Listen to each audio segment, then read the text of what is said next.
Well, we got some linkage clacking and all that, but we can see here there's a flash because of the lighting, I suppose.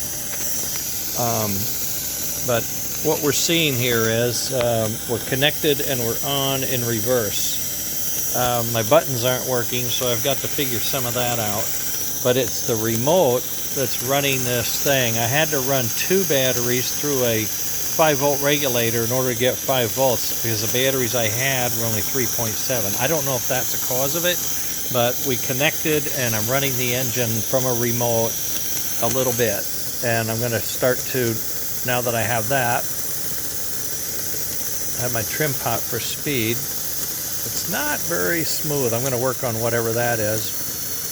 You can see that. It does slow down, but it doesn't slow down like you'd like. You'd like it to be smoother. And it never really seems to go slow. It just stops. If I go all the way to one end, it stops. And if I give it just a little bit of juice, it takes off. So we got it.